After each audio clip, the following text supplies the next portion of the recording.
Morgan. Hey. It's working? How do you know? It says meeting now streaming live on YouTube. Oh! It's that Divine Mercy Chaplet move every single time, you guys. Because Ben changed his name to not Dan Corrention to balance out the negative effects of Dan Corrention. We're back. The whole universe was off tilt for a moment. Wow. Back to the Thank chat. you, Jesus. All right. Prayer of Thanksgiving. Okay.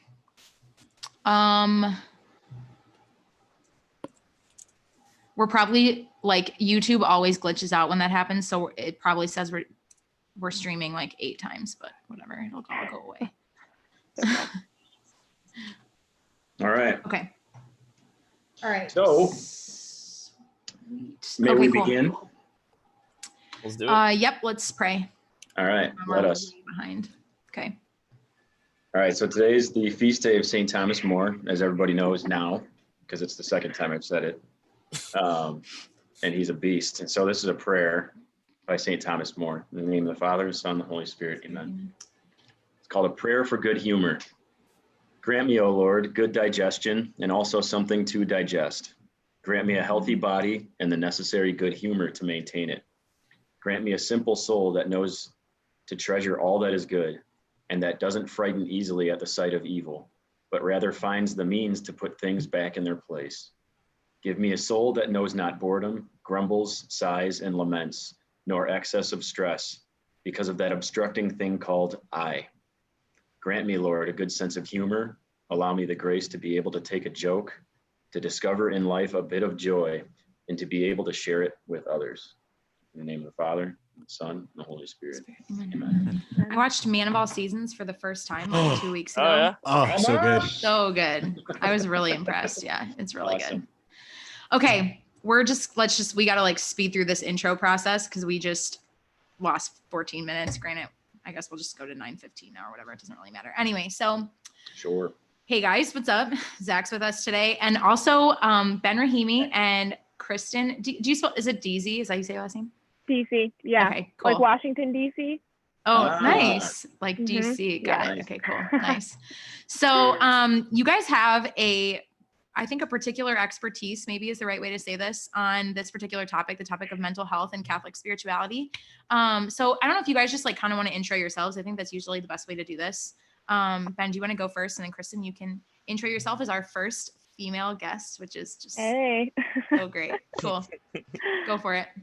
So yeah, thanks for having me on. Ben Rahimi, as you can have been told, I was a seminarian with Dan and Kevin up until this past September. So I was in it for about 6 years. 3 of those years were in Rome, Italy, which was a blast. But I guess the whatever relevance I bring to this particular episode is the lived experience of kind of struggling with mental illness myself. And having dealt with it the last couple of years more explicitly, and kind of the journey it's taken me in terms of growth and self-awareness, having to cling to the cross when things seem very, very dark. And yeah, I'm happy to answer whatever I can to the best of my ability. But thanks for having me on. Nice. Thanks. Awesome. Kristen. Yeah, I'm Kristen. Not an expert on mental health and spirituality, but also like Ben, just my own personal lived experiences and just kind of passion for integrating the two of mental health and the faith and spirituality. I recently just started an organization called The Human Condition, which strives to kind of cultivate hope, healing, and conversation around the conversation of integrating faith and mental health. And yeah, similarly to Ben, just have come to a lot of self-awareness and I think kind of deepening of the person that the Lord has created me to be as I've kind of journeyed through struggling with mental illness myself. So yeah, really excited to be here. This is such a needed conversation and I'm really glad that you guys are trying to meet that need in the church. So thanks. Thanks. Yeah. So Dan, you wrote a lot of these questions. I don't know if you are comfortable kind of taking the lead on some of these. Yeah, sure. It's up to you. Yeah, sure. And So if you like want to give some context for some of these, that'd be great. yeah, I mean, I guess just some context for the topic. This is something that in my own seminary formation, I have learned not only for, you know, those men who are studying to be Catholic priests, that this is a super important topic, but I'm also just realizing on a whole, as I've kind of learned so much about myself through psychological counseling and therapy and things like that, just the importance and the prevalence of the mental health discussion nowadays. And so I just thought it'd be something that'd be really worth talking about, and just trying to kind of shed some light on that from a Catholic perspective too. And so Kristen and Ben, it's just so awesome to have you both here. Thanks so much for saying yes to this. Let's just kind of start from the top. So like I said, this is a very prevalent topic nowadays, the issue of mental health and all that it contains. So I guess I'm just wondering what both of you think. What has caused this to be such a prevalent topic today? Is there something new about it? Is it a new understanding? Are there, like, what is it that's made it so prevalent today? Yeah, I think with multiple things within our culture that like more people are talking about, I don't think that it's like, oh, like more people have it per se, but like I think just with the media, like it's so much easier to talk about things and to like have widespread information of that and like widespread knowledge that something exists. So like kind of like racism, like people are like, oh, racism is like new. Like, no, it's just like being filmed and like people are talking about it, you know? So I think it's kind of similar with like mental illness. Like maybe more people have it, like that could be an argument. I don't know the like statistics for that, but I just think more people are talking about it and information is more readily available to be talked about. And I think also like there has been kind of an increase that like more people are willing to admit that they have it maybe. There's definitely still stigma around it, but I think there is kind of like a push in our culture to be more vulnerable and to like, yeah, give ourselves grace of like, I'm not okay and that's okay. And like, I'm struggling with this issue. So yeah, I just think kind of like cultural shifts, media shifts have impacted that. Yeah, probably with, I mean, I think as time has gone on, mental health's always carried such a stigma with it. But especially, you know, in earlier years, centuries past, I mean, it was kind of considered to be something that was, you know, incurable. And so people would just be shoved away or, you know, consigned to, you know, sanitariums or, you know, places that really just kind of shut people away for a long time. So I think as care has gotten better too, that's kind of allowed people the strength and kind of the hope to actually come out and, you know, address it head on, like we're seeing nowadays. Mm-hmm. Yeah, I mean, I would agree with everything Kristen said. I will say from kind of a looking at like it from like a history of philosophy point of view, you could say that there are probably increased conditions for the experience of anxiety in particular. Yeah. You know, we're still kind of taking into account just how the mediums we use to communicate and receive information impact our brains and kind of our neural wiring and rewiring. And it's an odd time to kind of be alive. And actually, you saw this with the release of the Gutenberg press.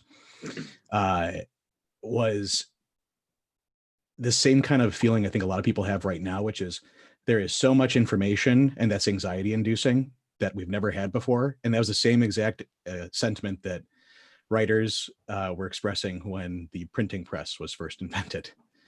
So similar kind of we're living in our little second Gutenberg era. And that leads to a lot of temptation to want to know everything about all the information we're exposed to as well, isn't there? Yeah, and with that, when you're exposed to information, especially contrary points of view, the human brain doesn't really love two things that it deems to be contrary. And so that's kind of the basis of dialectical therapy, of DBT, dialectical behavioral therapy, is learning to hold two things that seem contradictory in tension. In Catholicism, we would call it the great both and. Ah, yes.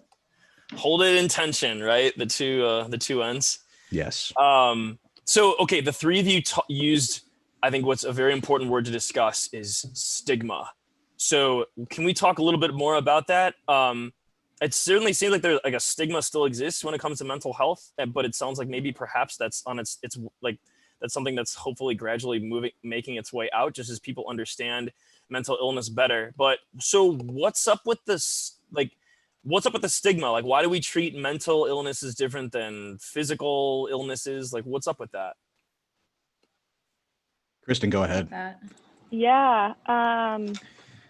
I think, I mean, before I was diagnosed or before I really came to terms with, the illnesses that I was dealing with, I had a huge stigma with mental illness. And I think that prevented me from really admitting that I was struggling with something because I had kind of condemned it in my own mind and thought I was weak because of it. And I think it's because, I think it's a few reasons, but I think it's hard to believe that someone is dealing with something that we can't see. And so I think we're just so quick to judge and think that people are being dramatic or making things up. And also, again, I think the media has a lot to play in this.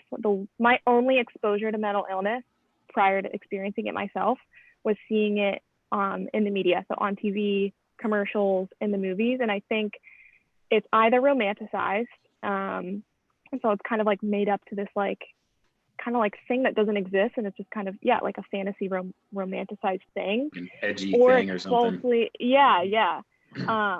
or it's just falsely portrayed. And I think it's a trend in the media and culture to dehumanize and almost demonize those who struggle with mental illness. They're kind of just like, always made to seem like the basket cases and the nuts people. Mm-hmm. And so like in movies, I saw people get locked away in insane asylums and all of these really detrimental associations that we make with mental illnesses because of what we consume. So if we don't know anyone personally, like of course our perception of these issues is just going to be what we are consuming through the media. And so I just think for a long time that's kind of how our culture has played into mental illnesses, where like as physical ailments we see them, like, we see somebody who's physically ill, so it's hard to be like, oh, they're just milking it. It's like, no, they're sick. Like we can see that. So I just think people aren't exposed to it. And I think, I mean, within the history of like mental illness, like people weren't as open about it as they are like presently. And I think as the trend is going in that direction, so people just, had no lack of information, lack of knowledge, and false portrayal in the media. Yeah, I would agree. I think that, especially with kind of the two most common manifestations of mental illness, like anxiety and depression, exactly like you said, you kind of imagine it to be like hyper active. And so you're constantly flitting around. You can't pay attention. And that person, that's the anxious person. Or the depressed person has to look disheveled, downtrodden, and always has to look like Eeyore from Winnie the Pooh.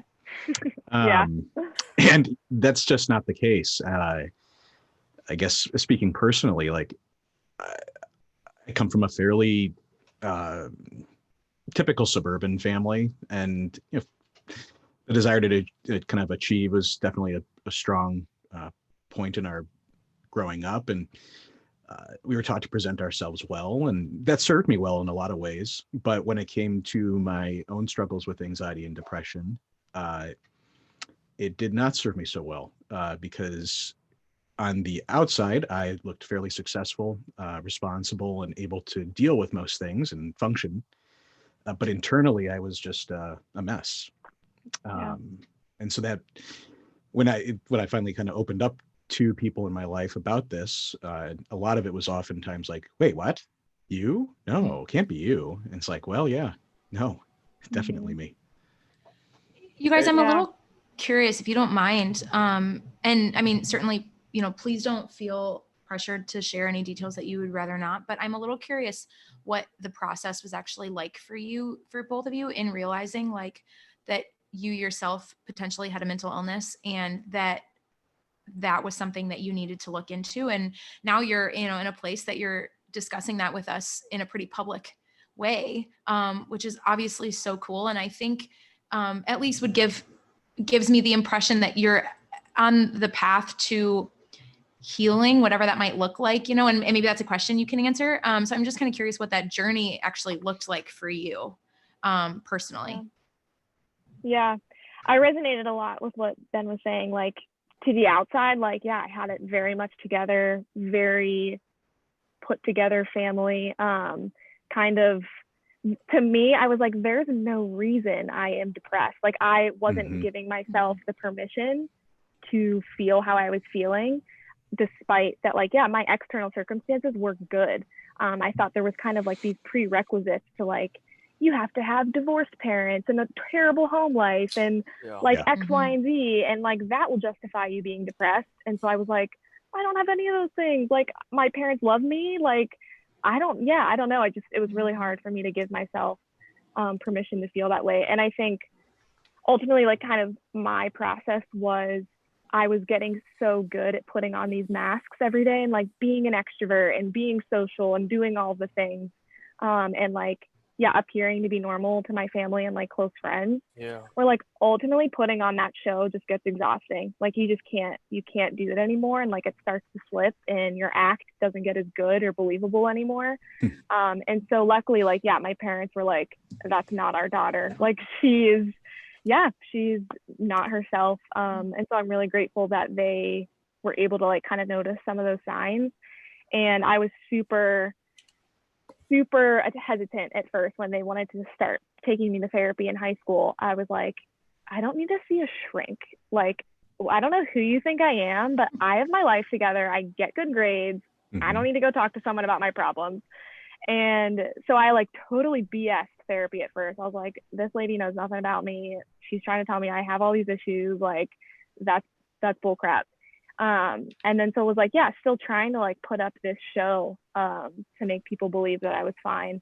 And then ultimately, I think for some people, it just has to take a rock bottom experience. And I was ultimately admitted to the hospital after a suicide attempt. And that really was a groundbreaking moment for me, like, as scary as it was, and how it could have taken a very different turn. And praise God that, I'm still here, but like,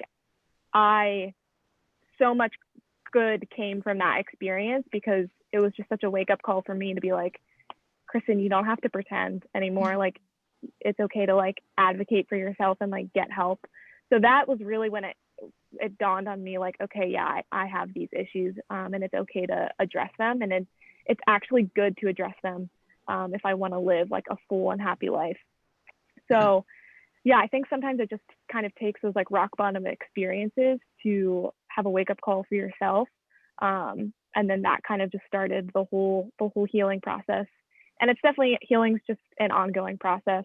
I'm not where I was, when that happened. And I've like, had such tremendous like strides and success in like my recovery, but there's always stuff going on that like you're going to be healing from. It's definitely an ongoing process, but that was, I think, when it kind of came to terms for me to address those issues. Thank you so much, Kristen. Yeah. Thank you for sharing that. Mine, I would say that up until it was my second year of theology in Rome, that I was really good. I had built a really good facade.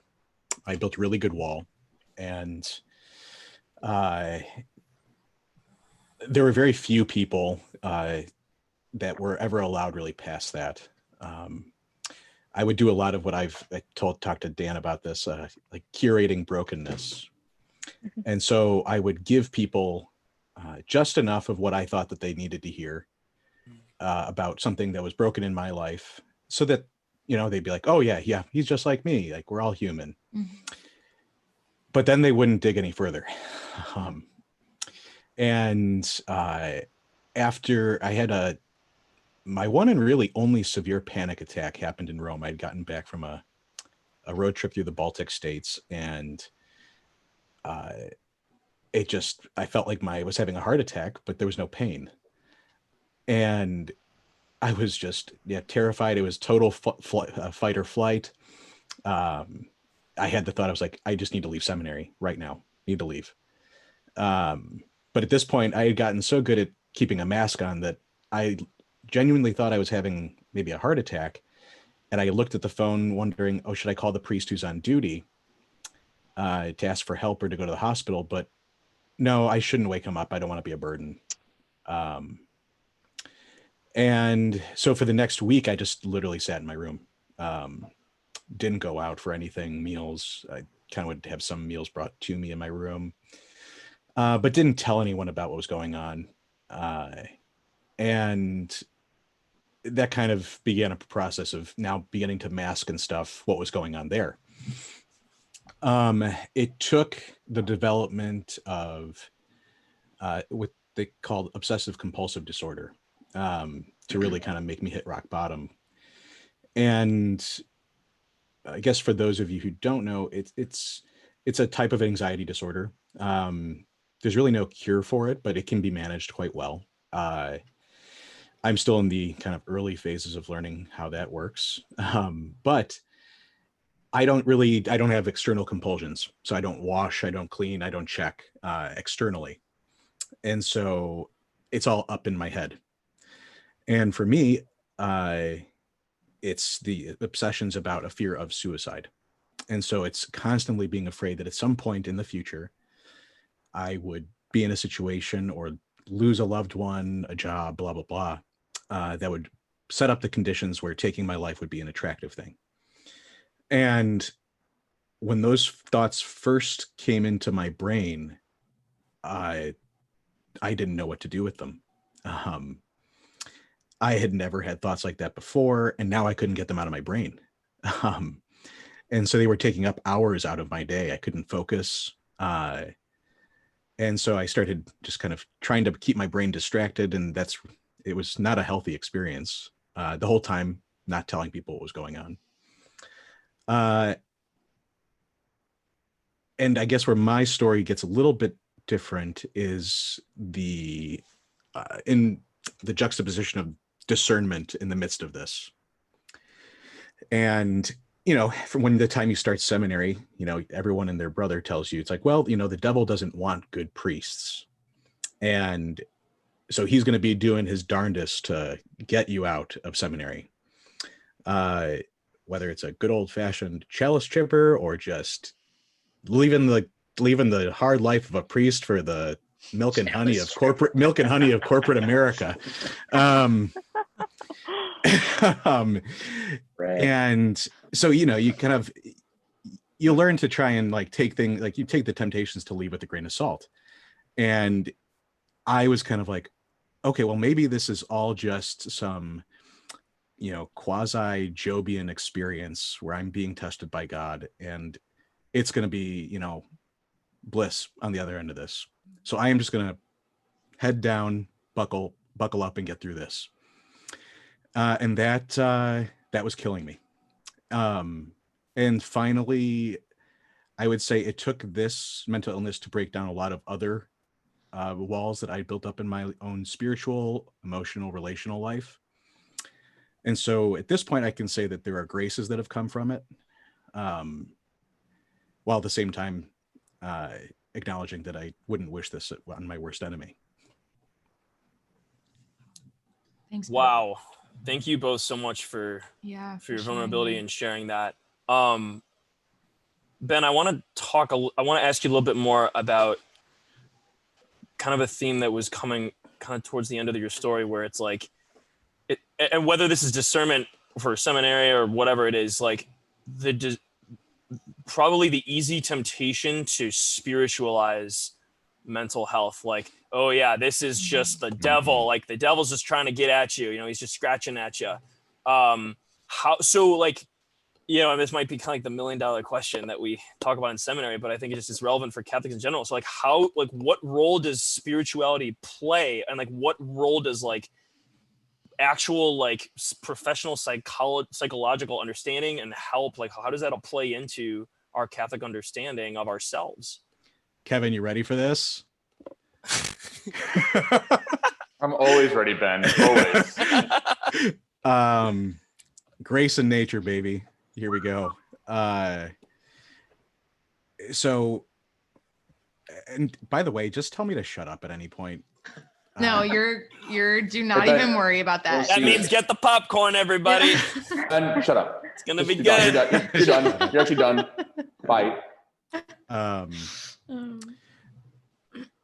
The sad tendency and this isn't a tendency from within the church's tradition as much as it is different cultural milieus that are superimposed onto different trends in the tradition, is to fall into kind of a place where nature doesn't exist. And that this is kind of like that grace kind of takes over, and like God's grace, it acts like magic. And so this was my experience was when I first started struggling with these obsessions and intrusive thoughts was I hit every novena that I had in the arsenal, and none of them worked, which only led to more frustration and more doubt. Even the St. Jude novena? Oh, Man. the old Jude novena. I've done I think I did the Our Lady Undoer of Knots novena like 6 times in one summer. Geez, that novena wreaks havoc. And she was tying knots. Gosh. It felt like, it was like doing more harm than good in a lot of instances. But that's the thing, a lot of well-meaning people, it's like it comes from a place of, well, because, and to Kristen's point earlier, like, this is something that you can't typically see. And so, for me, it was definitely like, well, if this is a spiritual problem, it's got to have a spiritual remedy. And the truth is, the more we've come to know, and to your faith and science topic from last week, the more we've come to know about the human brain and its processes, about the different deficiencies that people can have in, like, whether it's hormonal imbalance or chemical imbalances in the brain, or the consistent laying down of the incorrect kind of synapse connections and associations that kind of generate really negative self-talk, warped worldviews, and our understanding of neuroplasticity that the brain can change through therapy. This is in the realm of nature. And so this is something, it doesn't mean that it's untouched by grace. The problem is seeing that grace and nature as two entirely kind of bifurcated realities. And I think Dan and I have talked about this, but it's important to remember kind of as an image for this, because I tend to get jumbled. Our resurrected Lord has wounds still. Yep. And that those wounds no longer, so this is, I think, and this is the process of therapy for so many people and of healing, is we want it to go away. We want the pain to stop. And we want the wounds to basically never have existed at all. I imagine, like, how many guys who have struggled with an addiction to pornography and masturbation have prayed over and over again that they can be restored to some sort of innocence that they had in the past. Yeah. That they could take back all of the myriad images that they've ingested over years and years of use, and take back all of the kind of misguided attitudes towards women and their own bodies. But that's not how the Lord chooses to heal. And that's the resurrected Lord needs to be our, like, key to understanding for that. And that although the wounds remain, what flows from the wounds is no longer like the tortured, like, blood of our Lord, but like the divine mercy, like healing flows from those wounds now. Yeah. But it's important to remember that the wounds remain. So not to keep it at like a very pious, like it all conquers, but like the wounds are there. They no longer fester. They're scars that remain, though. Exactly. Mm-hmm. And so, yeah, but as far as like the connection for therapy, I think that there's been a lot of suspicion around it, because not so much because we are wary of psychological illnesses. I think that the reason that a lot of Catholics tend to get wary of the psychological sciences is because, as in things with science, like in order for something to be a scientific claim, it's got to be empirically falsifiable. There have been bad psychologists or psychologists who propose theories that have later we've come to find out are not entirely like accurate and reflect reality. Mm-hmm. Sigmund Freud is kind of the one that comes to mind the most prominently. That being said, not everything Freud wrote on was wrong, but certain key things that he has like kind of said and taught don't encapsulate kind of reality. And like what I've received in kind of my own kind of secular therapy isn't Freudian. But the suspicion kind of, I think, comes more from awareness that if we admit that there might be psychological illnesses, does that mean that everyone just kind of gets off the hook for sin? We'll talk about that. More on that later. More on that later. More folks. on that later. Go But get yeah, some more that's- popcorn. Yeah, that's Kristen- I'll leave it at that for right now. Yeah, Ben, thank you. That is Yeah, that was so awesome. interesting. And Kristen, I'm curious, like for you, because obviously Ben, well, I don't know, maybe this isn't obvious. I don't know, you could tell us, but your faith was already pretty developed at this point when some of this really became prominent in your life. And it's clear based on the story that played a significant role there. But like Kristen, for you experiencing this early in high school, and then kind of like, you know, I'm not sure where you were at with your faith at that time, but like sort of navigating this experience while also like at an age that a lot of people are like very early in their faith or like learning Mm-hmm. a lot about that for the first time. I'm curious what that experience was like for you. Does that make sense what I'm asking? Yeah, totally. So yeah, it's interesting. So as I kind of came into this like self-realization that like, okay, yes, I have depression and anxiety. My faith was not a pillar in my life by any means. And it was kind of my really the onset of my conversion was a result of me kind of coming head to head with this realization of mental illness. And that kind of leading me into just asking these questions about everything, like, why am I this way? Did God make me this way? Like, is he punishing me for something? Like, just kind of wrestling and grasping with all of these questions. So it's really interesting because while in therapy and like really in like intense treatment right after my attempt and being hospitalized in a psychiatric hospital, like I went through extensive treatment and learned a lot and healed a lot and really just gained a lot of knowledge for like secular psychological ideas and philosophies and ways of approaching these illnesses, which I still use these skills that I learned and like it was super beneficial. But then as I kind of came into my faith probably like a year or so later after experiencing all of this, and then growing in my faith, kind of wrestling with like just kind of hitting a roadblock of like, okay, I've learned all the psychological stuff, but now like there is a spiritual level where like I need someone to speak spiritually into this, where it's like I'm doing all the things, you know, like I'm taking care of my mind, and like putting to practice all of these skills and tools that I had learned, and like I truly believe that I don't think anybody will be able to manage a life with mental illness without the resurrected Christ. Amen. Like I do think psychology That is so needed. rock and roll. I love that. That's awesome. Because I mean, I just hit such a roadblock of like, I'm doing all the things, I'm going to therapy, I'm taking my meds, and like life's better, but I don't know, like there's still like a missing hole.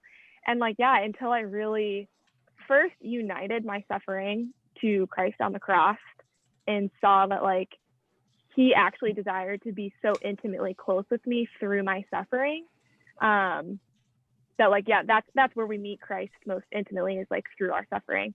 And then like B, he wants to redeem this, and he wants to like be with me through this, like, yeah, through his wounds that are still visible after the resurrection.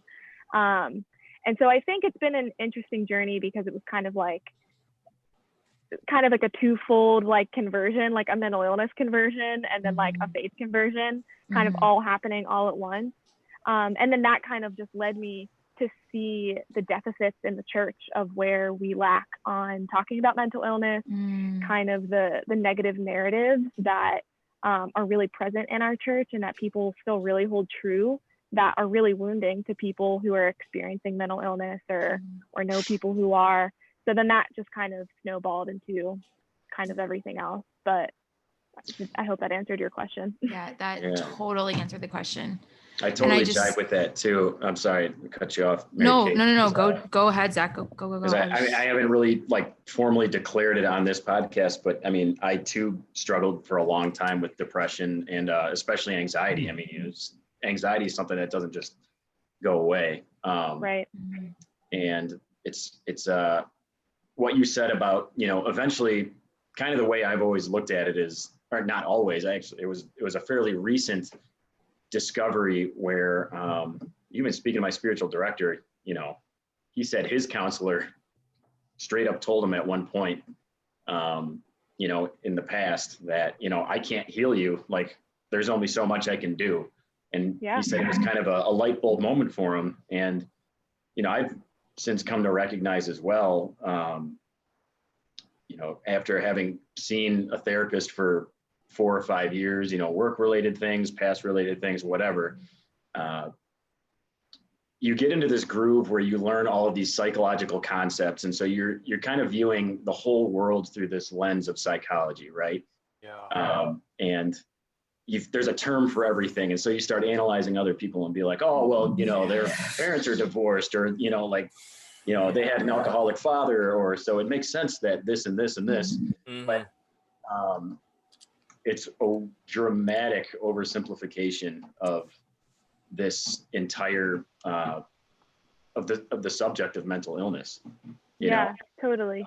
And I think that is a huge problem in the world today. I totally am 100% on board with you when you say that, truly, I don't think anybody can ever really be free of this without accepting the healing from Christ, because the way of the world is, it's all written down in a textbook, and you just have to see a counselor this amount of times. You have to get put on this pill, and you have to, do X, Y, Z, and you might be able to manage it. And when I started getting those answers, I'm like, hold on a second. Like, you mean that this is going to be like this forever?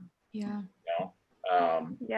And some people do have those crosses. Some people do have those crosses for their lifetime. Yeah, totally. But that's not why Christ came, Sort of because go ahead. Kristen, I was going to ask another question, but go for it. I think there's a danger on both sides, because I think like secular culture reduces it to just mind. And I think the church reduces it to like, we are just body and soul. And it's like, nope, we are mind, body, and soul. And so when we are reducing one of those or ignoring that one of those exists, then we're reducing ourselves to like less than what Christ created us to be. And so like, faith shouldn't be merely a coping mechanism for these illnesses. Like, I don't just pray because it makes me feel better when I'm depressed. Like, I need Christ even when the depression's not away, like when I'm still struggling with it. So I think there's a danger kind of like with both sides of it. And like, back to the good old Catholic both and like, we need all of it. And it's like, if we have doctors for our body, we have doctors for our souls, like we go to priests, we have doctors for our mind, like we need to utilize all three and like make sure that all three are like in check and working properly so that they can be integrated fully. That's as beautiful. Catholics, we believe that they're all integrated, there's a little bit of each in every one, and they're all interconnected and tied together at some point. And Kristen, you said something that reminded me of a quote that the rector of our seminary uses quite a bit, where he says, the love of God is not a consolation prize, where it's like, well, all this stuff is going on, but at least God still loves me, as if that is some kind of like something to kind of ease the larger burden of like whatever's going on. And that's just so not true. Like we can't look at it as if it's like some, some painkiller to our existence. Like it has to center around that. Yeah. Cause like, just because, I'm praying and frequenting the sacraments doesn't mean I can just ignore everything I've learned in therapy. Yeah. Exactly. Like I need to do those and practice those as well. In addition to like praying and frequenting the sacraments, like they both are hand in hand. So yeah, that's definitely something I always. Yeah. And to the opposite, I mean, you gotta, you could pray as much as you want, like you just said, but if your diet's terrible, number one, if you're not getting sleep, if you're, using whatever drug, if you're drinking too much, all of these things are just, they're dead giveaways. It's not like you can just sit there and pound out novenas and have the rest of this stuff fall into place, while everything else is a mess. Totally. And I like your analogy of the doctor, of the three doctors, because we also, I think we think about doctors in that way of like, you only use them when you're sick.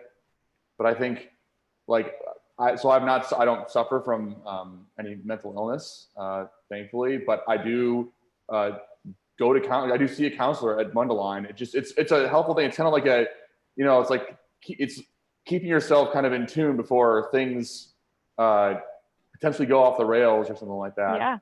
And the same way you go, you go to spiritual direction, you go to a doctor, like as a checkup. I mean, you don't need to like go to these things only when things are completely falling apart. You can go to counseling, to therapy, to those things, even when you're like, things are fine, but like, just to talk it out, learn more about yourself. Yeah. And I think like that's an important distinction to make between like every human being alive has mental health. And that doesn't mean that they have mental illness. And I think people hear like the words mental health and they're like, I don't have a mental illness. And like, they're so defensive. And I'm like, I didn't say that. You have a brain, so you have mental health, just as you have a body, you have physical health. Like people are just so triggered by those words. And it's like, I don't only go to confession if I'm in mortal sin. Like I hopefully go all the time, even like when I'm in venial sin, or like I go for a wellness checkup, even if I'm like feeling good, to get my body checked out. Where it's like, I think we think of things in like these crazy extremes where it's like everybody has mental health. That does not mean you have a mental illness. Just as it's like, we have physical health. That does not mean you have cancer. So I think people, just like that is such a are good way of confused with that distinction. So I have a question, like a follow-up question, Ben, to something you were saying before. And like, I recognize you guys, like, forgive me, this might sound like such an ignorant question, but I think it sort of touches on what you were talking about when you mentioned Freud, and that, like these far-fetched or these like kind of wacky historical figures within the realm of psychology have kind of created this, I don't know, this, like attitude about the topic, that it's, very relative, or I don't know. I guess my question is like something that I struggled with, like in studying psychology in school, and just like something I continue to think about within the context of this topic is I always sort of had the impression that, some mental health issues are a little bit more difficult to measure or a little bit more difficult to identify.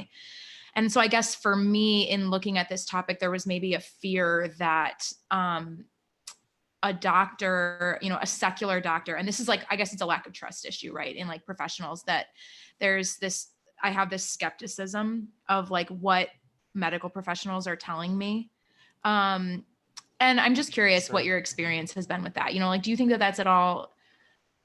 I think as Catholics, you get these Catholics who like seek out Catholic doctors. That's not always an option. Granted, it's, I think for many of us, the preferred option. I'm just curious what your experience has been with that. I mean, do you find that like that, psychologists, psychiatrists are generally,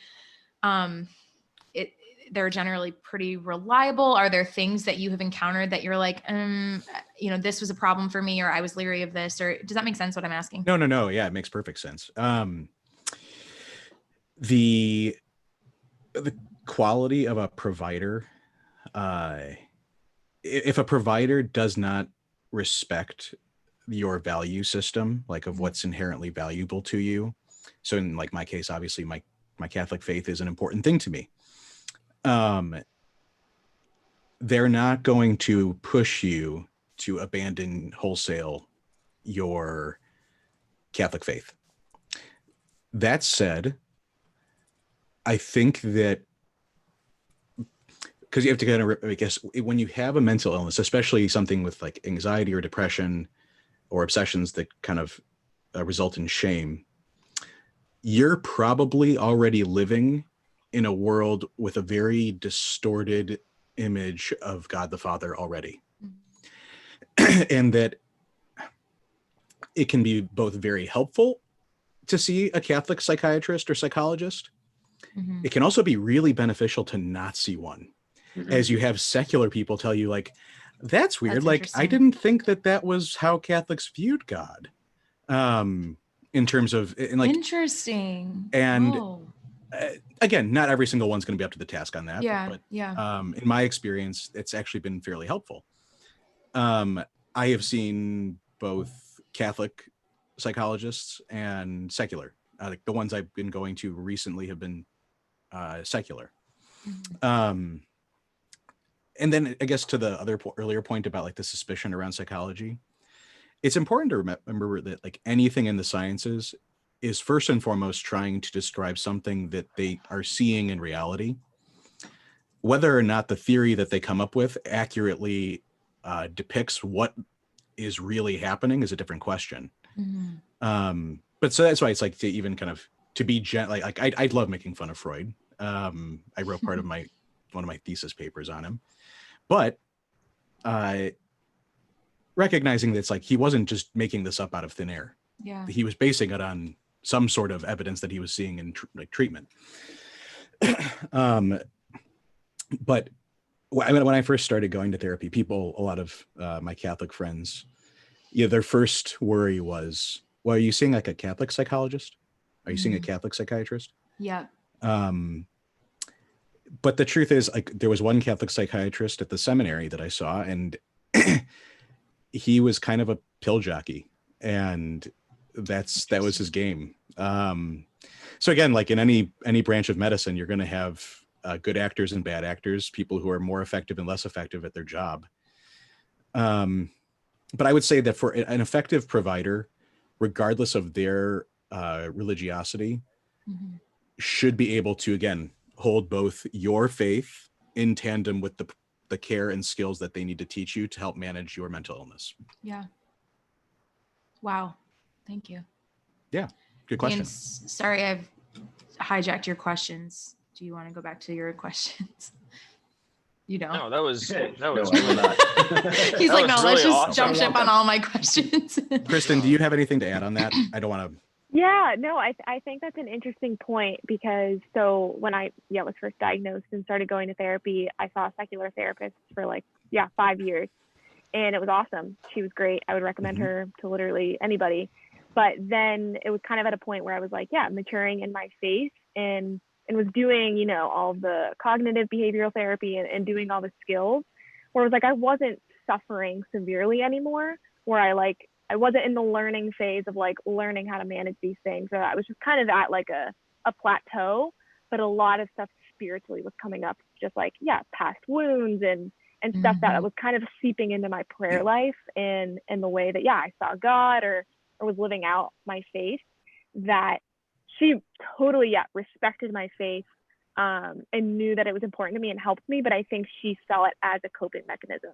And she just wasn't able to speak into it in the way that I needed for that season of my life. Yeah, for sure. So since then, I have been seeing a Catholic therapist where it's she's not teaching me how to manage depression or anxiety. I'm kind of past that, but she understands that that's where I'm coming from, and is kind of just helping me reconcile that with my faith and with some things that have been coming up prayerfully. And kind of approaching that with a psychological lens. So that has been super beneficial. But I think if it had happened reverse, kind of if I was diagnosed already as kind of mature in my faith as I am now, I think that could have played out very differently. But I just think for the season of life that I was in then and now, a Catholic therapist has been extremely beneficial. Yeah. So, but yeah, I definitely see the benefits of both for sure. Wow. One quick thing I wanted to point out on Kevin's point, and then Kristen spoke very well of, was one thing they're very fond in therapy of saying is like, what we're teaching you are people skills. Like these are general skills for the human condition. Like, and it's so that like basic things like there's a great book, by the way, plug, Catholic Mindfulness by Dr. Greg Botaro. Yeah, very good book. So good. Raise and exercise. Plug Dan's number been one. talking about this book the last couple of weeks. Yeah. Another good book is The Catholic Guide to Depression, which is edited by one of my professors from Rome, Monsignor John Syack. Nice. There you go. Oh, Boom shakalaka. nice, Zach. Boom We're shakalaka. going to talk about it tonight. So. Autographed copy. That's yeah. awesome. I will autograph it for you if you send it to Oh me. gosh, you guys are so on par. That's so great. Zach, I love that you have that book. Yeah, man. But it's also like Never most read of us go through life so blissfully unaware. Like, you know, you could probably drive your car from point A to point B and recollect very little of what occurred between point A and point B. Like very little intentionality behind it. Yeah. The skills of mindfulness and the self-awareness that kind of comes with delving in therapy, they help you to not be that frog in the boiling pot of water, which only recognizes that it's boiling when it's too late. And then it's like, well, it's time to jump ship. Yeah. Yep. Wow. Totally. I was going to ask, what do you guys think? I've been pondering this a lot lately because it seems in modern society, secular society especially, all of these trends, whether medical or, you know, pseudoscience, whatever you want to call it, however they present themselves nowadays, I found it kind of interesting that the church has had longstanding traditions that kind of extend its roots into all of these subjects that we've been talking about, you know, so like it's kind of like in vogue now for somebody to have a counselor or somebody that they're talking to, right? You know, it's actually destigmatized, I feel like, to the point on the main scale where somebody just can, in a random conversation, be like, oh yeah, my counselor was saying, you know, something like that. Whereas years ago, it would not have been the case. But the church has always had confession. And while it's definitely not the same, and I'm not presenting it as, you know, therapy for, you know, some serious mental disorders or anything like that. But I found it interesting that we have all of these things popping up in secular society, like mindfulness, meditation, you know, talk therapy, all of these things that the church instituted as sacraments, basically, you know, physical, tangible effects in the world, and actually ways that, you know, like Kristen, like you said earlier, of maintaining. You said going to confession as a what did you say? As a wellness checkup. I like that analogy. I thought that was really good. What do you guys think of that? I just thought that was kind of a curious point to bring up. Can I do my first hot take? Get on it. We love hot takes here. Okay. So, this is not to say that if someone's struggling with like a legitimate mental illness, this is a different question. But for those people who it's like, they just go to a counselor because like they're genuinely lonely and they need someone to talk out their stuff with. Right. I think that the rise in that, not directly, but can be attributed in part to our failing as a church to live out authentic Christian communities where people can both be vulnerable with each other. Yeah. And so interesting. Experience communion not just as the sacramental reception of the body of Christ, but that is then carried out in some form or fashion into their actual lives. Get some. And permeates the way that they live and engage with each other, so that it's no longer, you know, oh, the Smiths and the Robertsons, we see them every Sunday. Right. It's the Smiths and the Robertsons, and you know that like one of them is struggling with something intimate, maybe a mental illness, and you become part of their support network. that's part of being like the body of Christ to one another. It's recognizing the interconnectivity between those. Yeah. Totally. And that's Awesome. along those lines.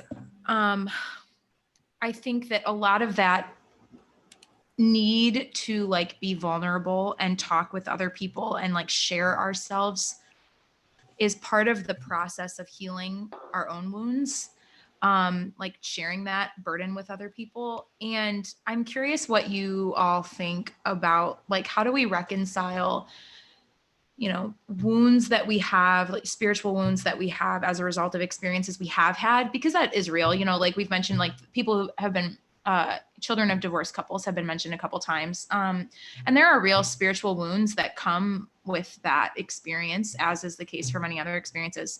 But that doesn't mean, that doesn't equate to a mental illness necessarily. That doesn't mean that, the two don't, sometimes they coincide, but it's not necessarily both and. Sure. So I'm just curious how you reconcile like healing of our spiritual wounds with actually treating mental illness. How do we make those work together? And also how do we separate them appropriately? Yeah, kind of to touch on that, and with Zach's, like, I think there is such an increase of like mindfulness and all of these things, and increase in like talking openly about things we're struggling with and vulnerability because of our generation. I think we're just kind of going to be that generation to start that and encourage that. Whereas like, yeah, we all have wounds. Like if we are Catholic Christians, we believe we are broken. So like we have wounds, and I think the generations before us, like our parents' generations, like didn't talk about that. And so because of that, mental illness was suppressed, vulnerability was suppressed, like all of these things were suppressed. So we saw those families at church and we assumed that they were fine. And we just assumed that nothing was going on because that generation didn't talk about issues for like, whatever reasons they didn't. So I think because now we are talking about them, we are like seeing an increase secularly of all of those mindfulness and wellness kind of resources and outlets. But to touch upon wounds, I think that's also being pushed within, conversation in Catholic circles where it wasn't previously like mental illness. And I think that is like, just because, we're wounded doesn't mean we have a mental illness, but it's because it kind of branches off of like, we have mental health. So like these wounds impact the way that like our brains are hardwired, like different experiences that we have as a child that might not come up until later in life, that like those experiences have impacted our brain. And because of that, like we are acting out of those wounds because that is how our brains have been retrained and rewired to act out of. And so I lost my train of thought, but like, that doesn't mean like I have multiple wounds. Anybody has multiple wounds, but that doesn't mean I am diagnosed with like an illness. Right. It just means, I'm broken and I've been hurt by people. I've hurt people. And the way that those experiences have shaped my life and shaped the way that I view the world or behave in different circumstances when those wounds are specifically pressed upon. And so I think like, going to therapy and counseling for those specific issues, I think that's kind of where I'm at right now in therapy is like, I'm not like suffering from severe depressive or anxiety induced episodes anymore, but it's like kind of coming to terms with like all of these ways that I've been hurt and the ways that is manifesting now. And so like, that doesn't necessarily like coincide with the specific illness that I've been diagnosed with, but I think there is still space and room for like psychology to speak into that wound because it deals with the brain. It deals with our cognitive functions of like the way we respond in certain situations to certain people. So it's definitely like a mental health issue, which again, I think is important to like, again, just emphasize that distinction of like, we all have mental health, like our brains have been impacted by our experiences, but that doesn't mean that you are diagnosed with something. Right. So, wow. Interesting.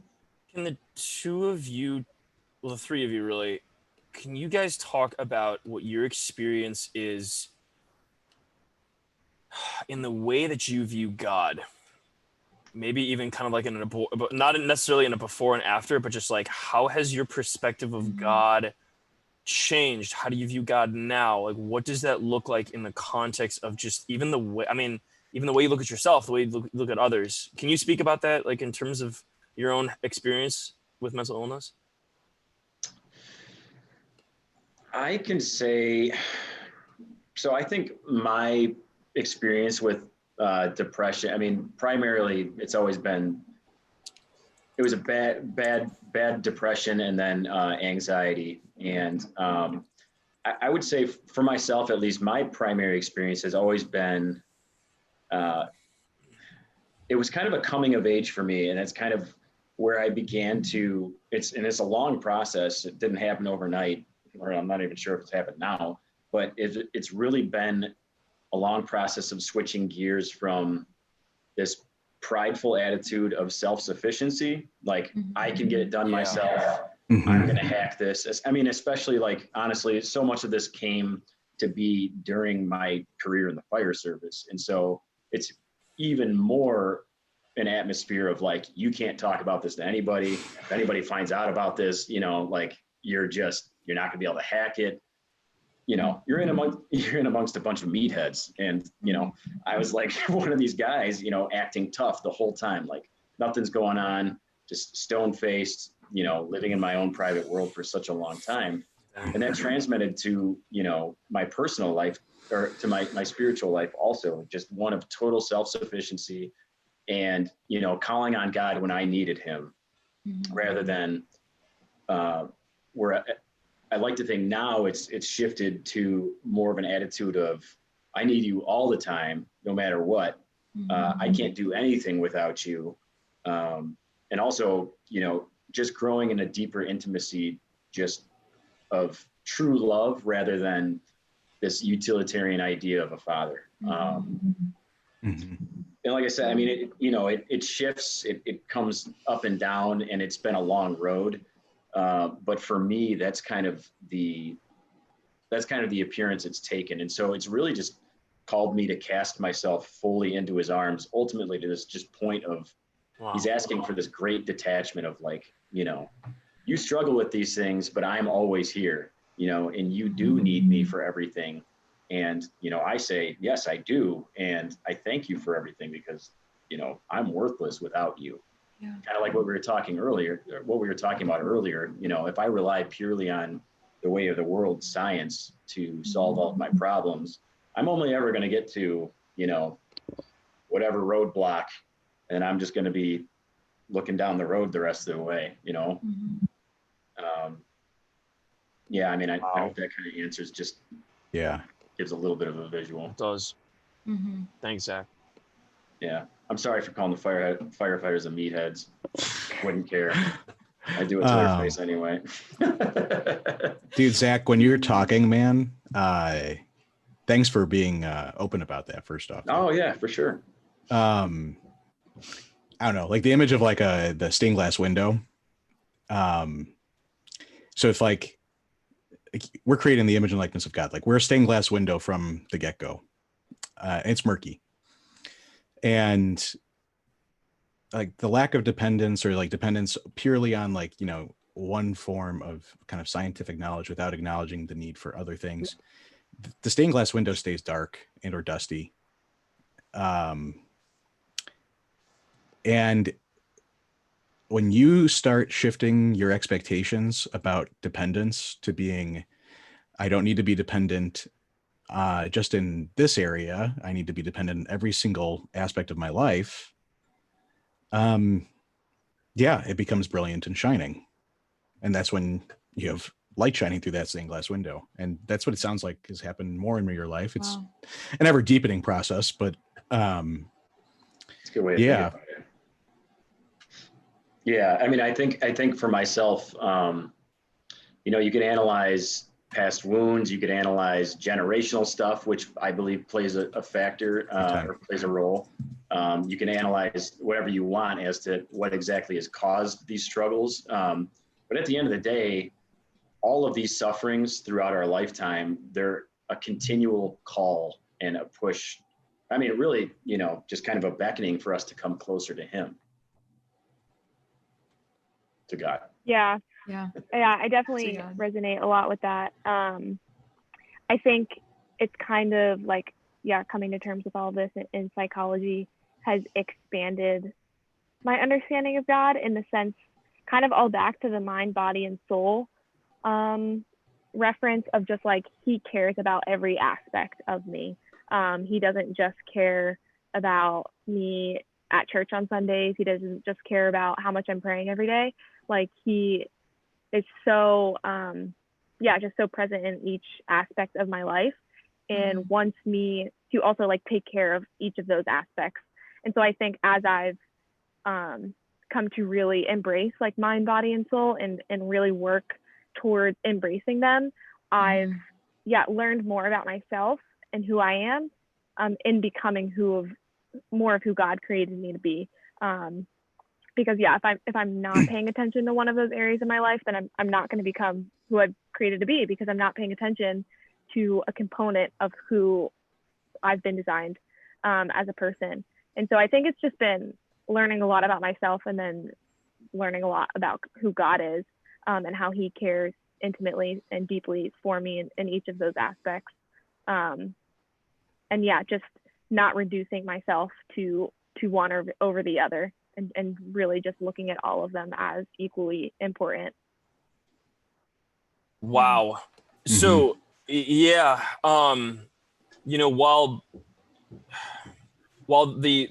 I guess kind of like the digging in that I've done into my own mental health with psychological counseling, I think is kind of on a lesser scale than the three of you. One of the major hesitations that I've experienced in that has been just like, there is a healthy push to change the way that I view God, and the way that I view, well, I guess let me be more specific, the way that I view our relationship. Like, what does God do for me? How does he look at me? And not only how do I look at God, but what I do for God. That's very, you know, that's kind of a, you know, tough phrase to use there. But, and so like one of the major hesitations that I've noticed is like when something really healthy is proposed, of like, this is not about earning God's love, for example. Like, I mean, we've heard that in many contexts before, but when it becomes a very personal thing, like, you know, I have to have it all together for God. I have to, you know, I have to be able to do all these things for God. Otherwise he won't love me. And if I change that perspective, maybe I'll go to hell. You know, like maybe like the way that I've always looked at God is the right way. And for me to change that is a very dangerous thing, because I'm going into uncharted territory where I'm no longer in control. Like, I actually have to like trust in the mercy of God in some ways. I don't know if that resonates with any of you, but I guess that's been that's a real struggle for me. I know, it's just like, maybe God actually doesn't look at me the way that I always used to think he does. And that's really uncomfortable.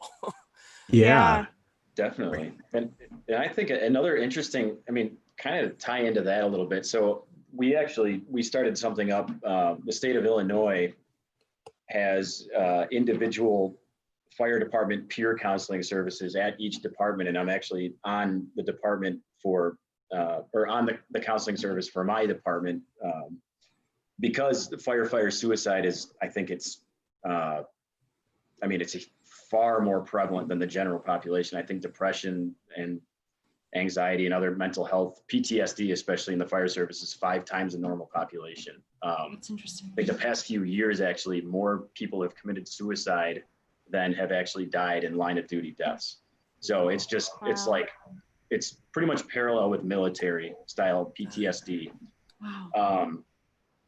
And talking about what you're talking about, Dan, just it's an interesting concept, because not only do you grow closer to God in just this vulnerability, but it's given me also the opportunity to just be more of my real self, be honest, like with what you're struggling with. And what I've found, I mean, you know, all you got to do is talk to some of these guys who are truly struggling. And so we have this anonymous reach out and contact, and guys will come and talk to me. And nobody else knows they're doing it. And, you know, it's really, I'm just there to talk and to listen. Wow. And the second you share that Oh man, yeah. You know, like I've really been there too. Or like, yeah, I've pretty much laid in bed at the firehouse or in the firehouse at night and like basically had a panic attack because you don't know what's going to happen next. Or, you know, I mean, the second you just open up level and make yourself vulnerable to other people, it expands everybody else's worldview incredibly. And you have no idea what kind of relief that brings to the other people around you. Wow. Just to know that like, wow, these are basic human emotions that all of us deal with at some point or another, whether it's chronic or whether it's something that's, you know, continually struggling with, or if it's just a one-time thing. This is who we're meant to be as people. We're meant to walk each other through these things. We're not meant to just, you know, live in our own little worlds, pretend that we're all right all the time, and then come home and like, you know, cry into a pillow like I'm all alone. Yeah. Nobody should go through any of that alone. It is funny how the amount of people who, and I know I do this, that like I am the only person that's going through this, and there's no one else. Oh yeah, it's pride. Part of it's prideful. Part of it's diabolic. Part of it is a like. Sure. That's how. Yeah, that's how I was just the devil gonna say that. can Yep. work. Isolation. Isolation. Isolation. The accused. I mean, he is the accuser.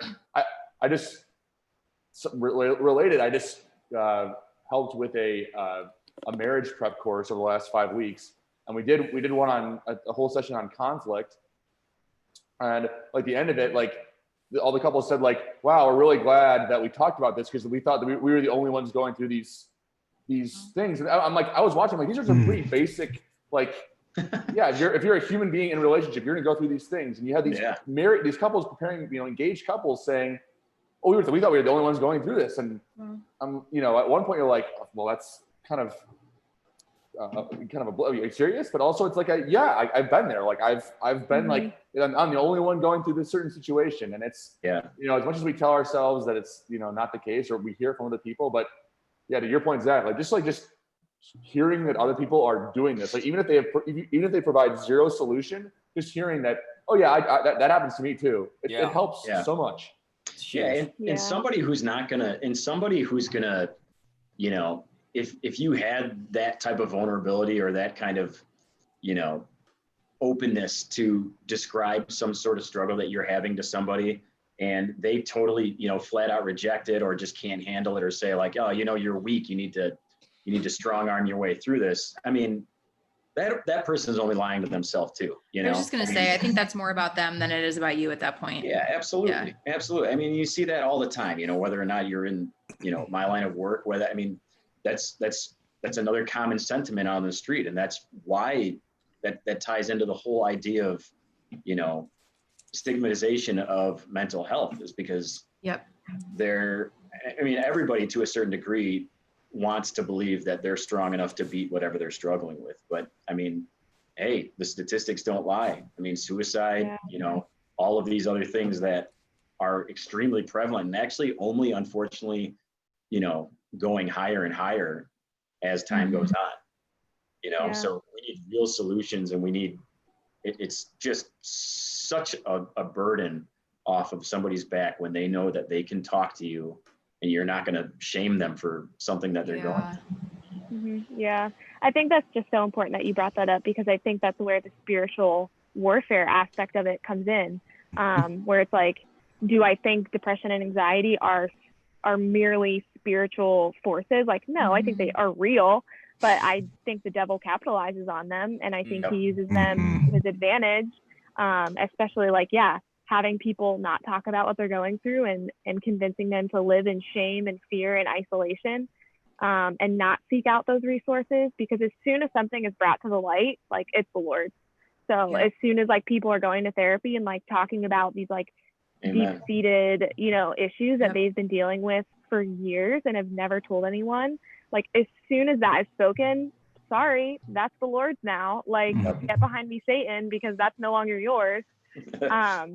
So I just think like, it's very much is a spiritual battle as much as they are real illnesses. But I think those illnesses in particular, like, the devil can use so much easier, and just convince people that they're not real, convince people that, you know, it's embarrassing, that they shouldn't talk about it, that we shouldn't like be vulnerable with one another, that we shouldn't support people in these in these illnesses or issues. So yeah, I just think that's a super important point to make. Right.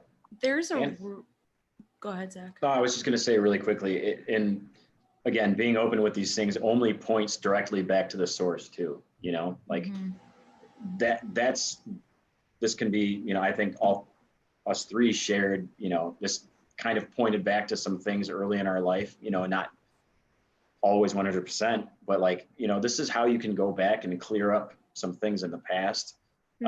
This is how you can address your own behaviors right now. And really, like, if you use these opportunities that our Lord presents us with, you know, if we use them, it's just an opportunity for us to grow closer in holiness by rooting out sin, essentially. Yeah. What are you gonna say, Mary Kate? There's a great question in the YouTube chat, and I'm curious what you guys think. If we have someone in our lives who is experiencing mental illness in some shape or form, and they're not, don't have a relationship with God, or they're not in the church, or they're not, you know, that piece of it, the spiritual piece of it isn't there for them, is there a way that we could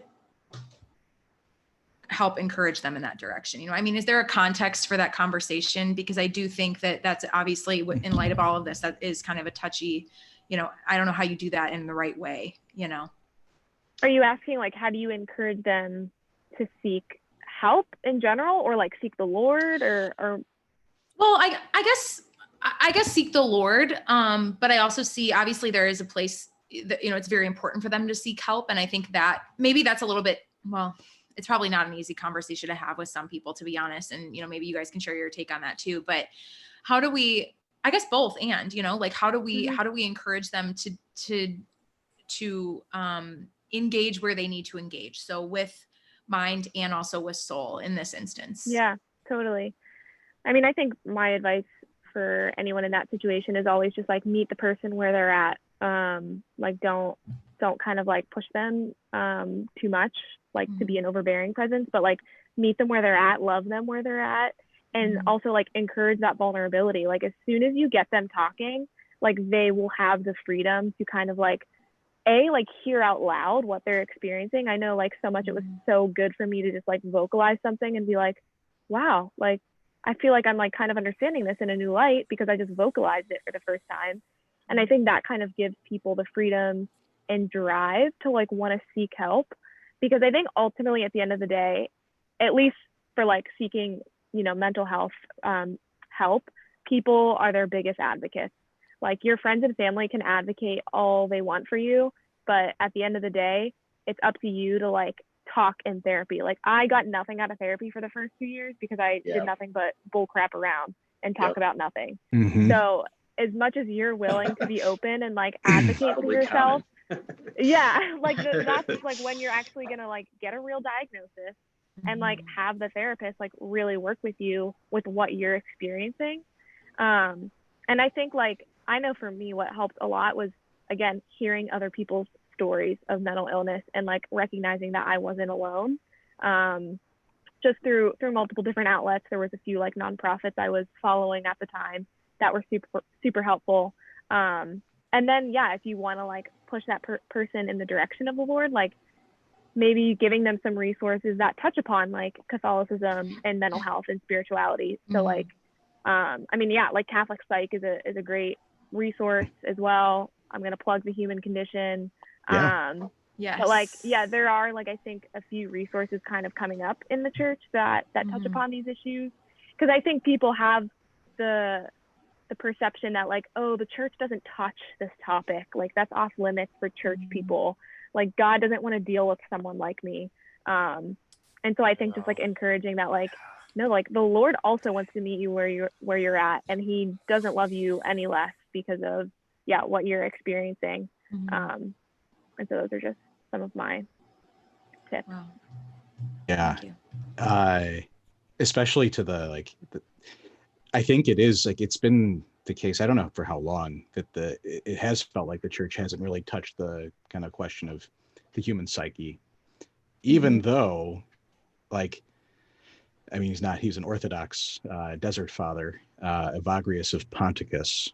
Is considered one of the fathers of psychology, and his writings are actually still used by it's still studied in Classic. like I've got his book over here too. Which one? Talking Back. Yeah. It's, If you want a gentle introduction to like Achadia, like the Noonday Devil by Father Benedict Nault is a great book. But the one thing I wanted to say along the lines of that is the Desert Fathers, and maybe it's because of, I'm just now thinking out loud. So a certain fundamentalism that has creeped into our reading of scripture, that we've lost a lot of the richness of the spiritual reading of scripture. And so when these Desert Fathers would read scripture, when they would read Israelites would go up against Amalek and his armies, those weren't just historical armies. Those also represented, like, the tribes that Israel fought against represented like the 8 evil thoughts, the 8 dominant thoughts that typically kind of terrorize the human brain. And so it allows a person to begin to see themselves in the biblical story as Israel, and that like these are not kind of abstract things. Like, you too are fighting against Amalek and his armies in these struggles.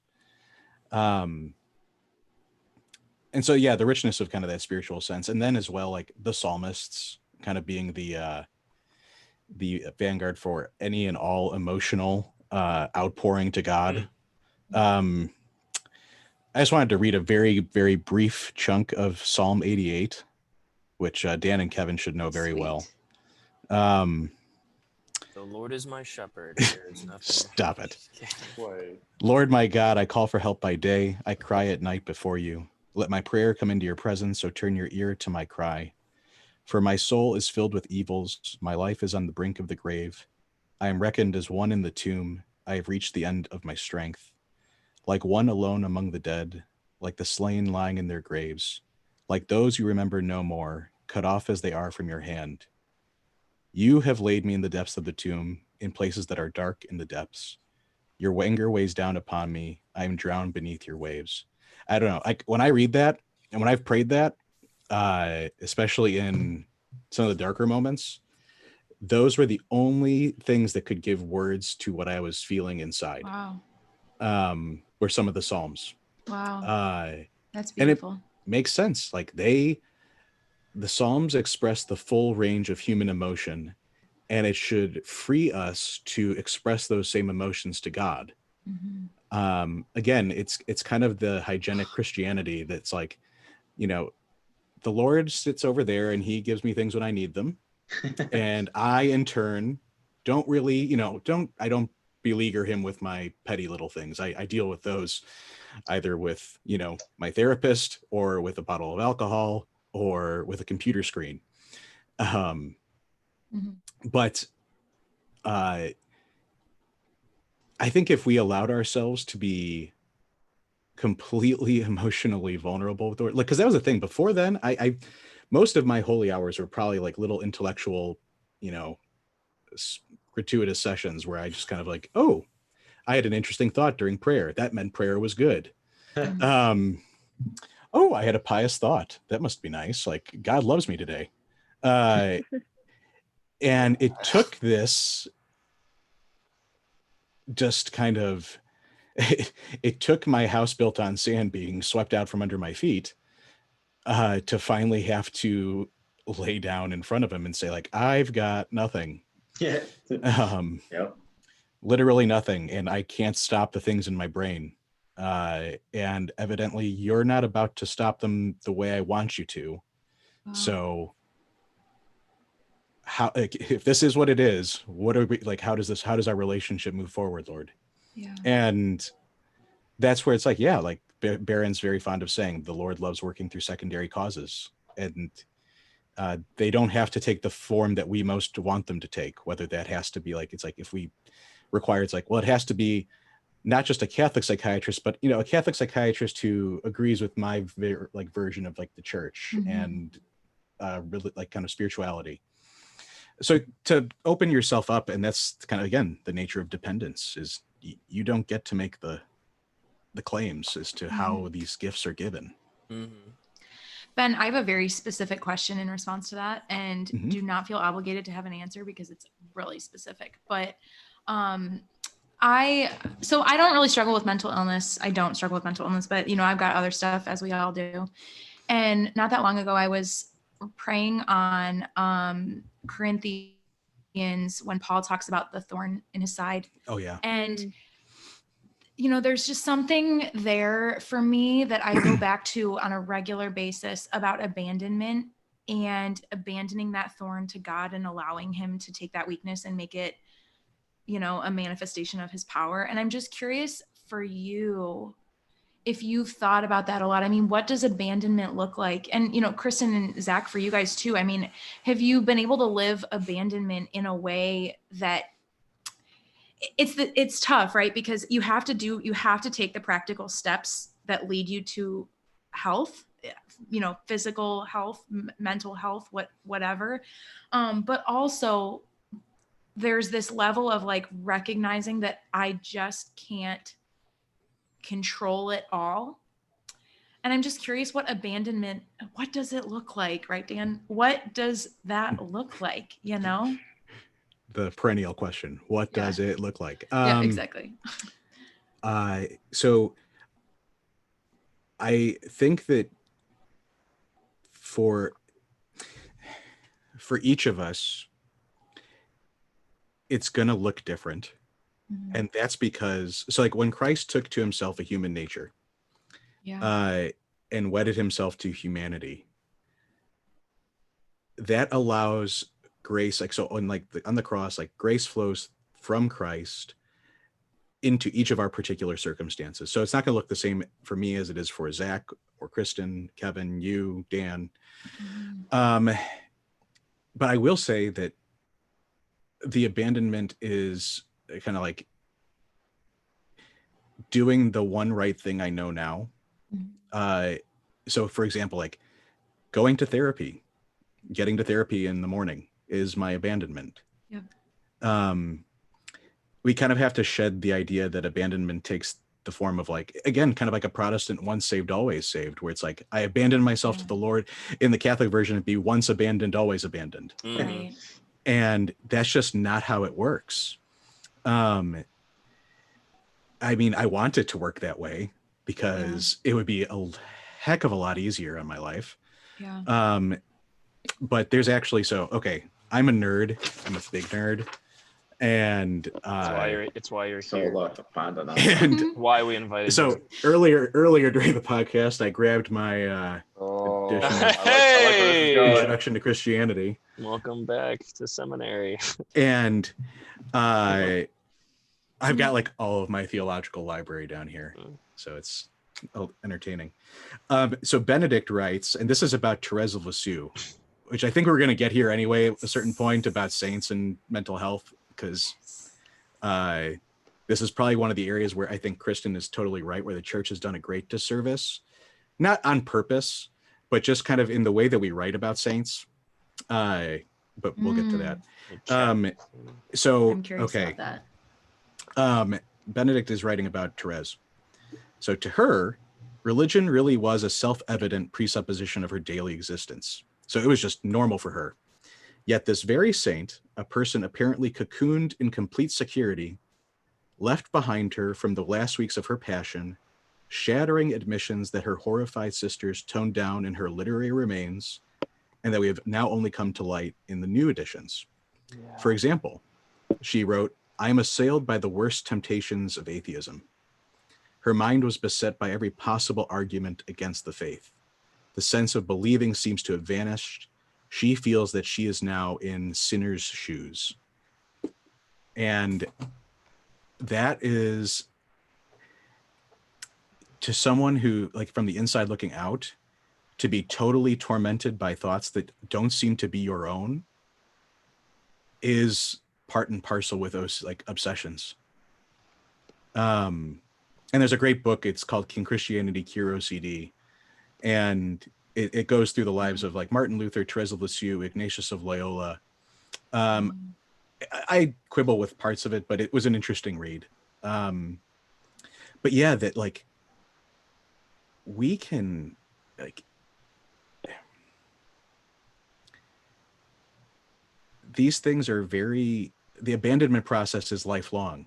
And Therese, it was, when I can't remember what age she died, like 24 years old or 23. Yeah. Yeah, I think, right. It was in her very short life, that was what God asked of her, that was the amount of abandonment that was asked. Mm-hmm. And we think of it as like these superhuman feats of abandonment, whether it be like, discerning a religious vocation, Mm-hmm. and abandoning not only like, my way of life, but, the possibility of, a biological family, to abandoning my career to do a religious job that, pays considerably less and is much more tenuous. Mm-hmm. But we overlook all of the little moments of abandonment where it's just about, typically just the person in front of you is who the Lord is asking you to abandon your like presuppositions and judgments and just encounter that person in all of their broken humanity for one moment. Yeah. And that's all he really needs for you to be a bridge. Wow. Kristen, do you have anything on that? Nice. Yeah, I was just gonna say, kind of just like what you were saying with like Therese, like leaning into it. Like if that's what the Lord's calling you to abandon to every day, like not resisting it, because that's where the Lord wants to pour the most grace and mercy into your life. Like yeah, we all struggle with stuff, and just for some people that might manifest in a mental illness. Mm-hmm. And so I think, yeah, just accepting it for what it is, accepting it as maybe that cross or that thorn in your side. And I think, I know for me that was really difficult, because I recognize that managing depression and anxiety is a daily choice for me to make. Like I have to make choices every day that if I want to set myself up to have a good day, then I have to execute certain things. Like, yeah, I know I need to get enough sleep. I know I need to eat so many meals a day. And like, of course, the average human needs these things, Mm-hmm. but I know that if I'm not, I always like envision this. I have like a very vivid like picture of this in my mind as like a backpack is like a fuel tank. And like my fuel is like at max capacity if I'm like sleeping well, eating well, going to therapy, praying every day, frequenting the sacraments. And like if one of those things is not there, I'm like not a functioning human. Mm-hmm. Like I'm just like not myself. And I think, I mean, yeah, again, of course, like as human beings, we all kind of need to like meet those needs. But I know for me, having these predisposed like illnesses, that they're heightened if one of those aspects isn't met, that I can't go multiple nights without sleeping a certain amount of hours, or I will be feeling it. And just, Yep. and just understanding that like, if the Lord's asking me to make these sacrifices to like be the best version of myself, as much as like an inconvenience it can feel like at times, to kind of like live such a regimented lifestyle, then like I'm gonna do that for him, because yeah, I rather be the best version of myself, and I rather be a way more functioning human than the latter, which would not be bearable for anybody, including myself. So I just think like, yeah, it's a daily choice to lean into the abandonment. And it's been super helpful to look at the lives of the saints that, yeah, I think the church fails to talk about, especially like Therese is just so well known. And yeah, she definitely struggled with OCD and anxiety. And I think that's often looked over. Saint Ignatius of Loyola, Servant of God, Dorothy Day. Like there's just, Catherine of Siena. Yeah, Catherine of Siena. Mother Teresa. Like, yeah, there's just so many where I can just resonate so profoundly with their lives. And it wasn't that like the Lord healed them of anything, but it was to the capacity and the measure in which they leaned into the suffering, into the cross, and into reckless abandonment. So yeah. It is reckless. That's a great description. That's beautiful, Kristen. Never ending. Sing it. Sing it, Kevin. Reckless love. God. Wow, you guys, Lean so into that good. mic. So What's good. that? So if anyone was going to add on to that, man, go for it. Otherwise, I was going to ask kind of a question we can use our last few minutes to talk about. So the question is, with those around us who are suffering from mental illness, what is it that we can do? I know we kind of touched on this a little bit earlier, but like maybe we can kind of flesh out a little bit. Like, what can we do to help those who have mental illness, or maybe those who aren't sure even like, or who know they do, but but need support from friends? Like, how can we do that? That is, I mean, obviously it's a loaded question. It can be kind of tricky too, because it depends on exactly what they're struggling with, because as numerous people have kind of mentioned before, I mean, sometimes it takes a pretty serious knocking off your horse to see that anything's wrong, for whoever's struggling with whatever, it can take, a pretty good hit to actually recognize that something's wrong in the first place. And then you can also run the risk, and I don't say this to, avoid giving assistance or help to anybody in any circumstance whatsoever, but like, you also have to be mindful that it can be really easy to get tied up feeling like you have to fix somebody else's problems. And with mental health, it's not, I mean, this is a long haul, oftentimes lifelong situation, and so it's not a simple fix. It's not overnight. It's not something that you can just walk up and be like, hey man, I think you're struggling with depression. You want to get some help? Like, or an addiction or something. Yeah. I think number one, I mean, it depends on what your relationship is with the person. With family, it can be difficult. With friends, it depends, but like, just be honest. But through that honesty, you never lose compassion. And then also, along with that compassion, again, you have to keep your own senses about you and recognize it's a little bit of the situation of like, today's reading, pull the log out of your own eye before you go after the splinter in somebody else's, and recognize that maybe you don't always see exactly, what could be going on. Oftentimes people project their own stuff onto other people if they're getting really deep into this sort of thing. And so that's a really loaded answer. All of that is to say, it starts with compassion and vulnerability for sure. If somebody's struggling with depression or anxiety or something, just in general, if they look like they're just really having a rough time, just talk to them. Just talk to them, don't pry, don't ask like, hey, what's going on in your personal life? Or, what happened in your family 10 years ago, sort of thing. You just talk to them. And it all starts there with compassion for sure. Yeah. Sorry, that was kind of long-winded, but I appreciate the loaded answer to a loaded question. So I feel like that was awesome. It needed some flesh. So yeah, I know this has been said numerous times, but I just don't think it can be emphasized enough that being vulnerable with other people is an extremely powerful thing with regards to like helping other people or walking with other people in their own journey. And I think that willingness to be vulnerable takes a lot within ourselves, but I also think it really just blows open doors for people to share themselves with you. I'm just huge on that. I'm so huge on that. I always say that the power of a narrative can be so healing for people, like sharing of your own experiences or sharing of someone else, sharing your own story, like for the first time to somebody, like it's just, it's so healing for people. Totally. Definitely. Nice.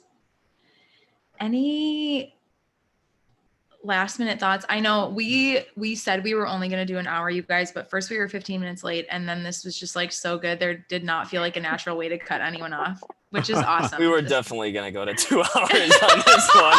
Let's just, It's incredible. This has been so good. This has been really fruitful. So you guys, thank you so much. This has been great. Are there any like questions in the chat? Anything we haven't covered?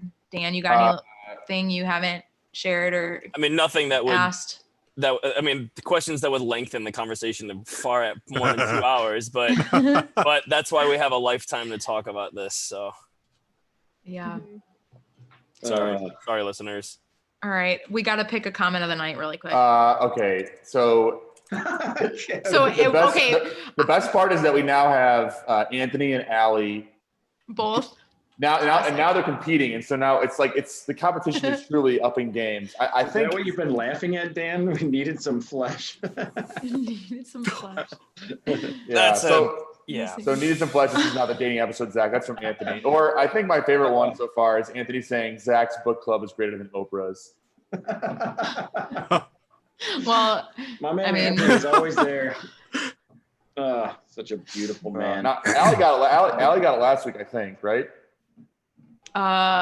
She did. Or did Anthony? Okay. Yeah. Well, Kristen, do you have any idea what's going on? So we always give an award to the person with the best comment in the YouTube chat.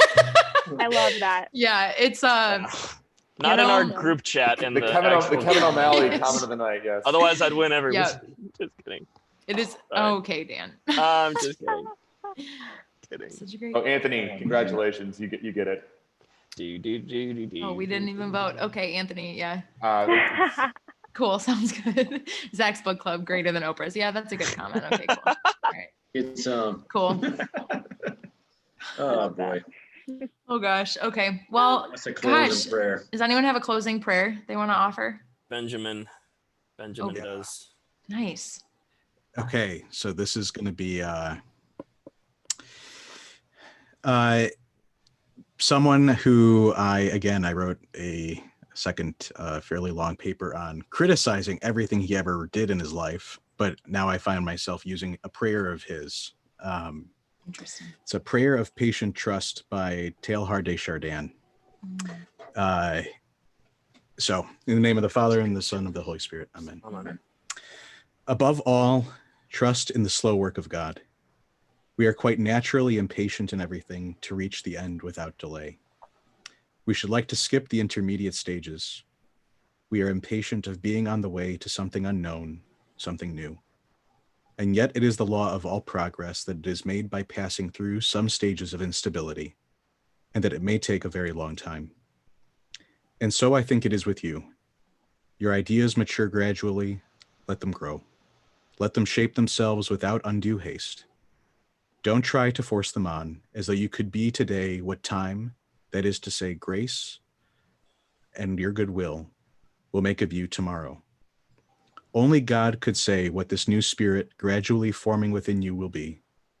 Give our Lord the benefit of believing that his hand is leading you, and accept the anxiety of feeling yourself in suspense and incomplete. Amen. Amen. That was great. That was awesome. Woo! So good, man. Classic. Holy smokes. All right. Boom. Well. Lindsay, good meeting you. Ben. Yeah. Seeing you again. Kristen, great to meet you. I was like, who? Oh, geez. All right. No, this well, is so good. Thank you for having Yeah. me. This is awesome. Thank you so much. Kristen, you keep guys. up the This is awesome work. That's definitely. great what you're Thank doing. you. Yeah. Thanks. Yeah. Thanks I for being appreciate so it. vulnerable, you guys. Just like so this is what you do at the end of podcast. Kristen, where can we find all your work? Oh yeah.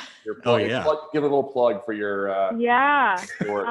Instagram, we are The Human Condition. I think our username might be The Human Condition Community. I don't even know my own stuff. But Human Condition, you can find us. Our website is humanconditioncommunity.org. Yeah. Perfect. Hit us up. Ben, do you want to plug anything? No, I've got nothing. We can do Catholic stuff. You can do some shout outs if you want. Oh gosh, Catholic stuff you should know. Father John Nepple, my bro. All right. Yeah, he's definitely listening to this. We can't plug other podcasts in the podcast. You can always plug the best we've done Catholic that so many podcast. times already. It's too late for that. All right. Thank you so much, guys. This was awesome. Thanks for having us. Yeah, you bet. Thank you both. Take care, everybody. Bye, guys. Good night. Bye-bye.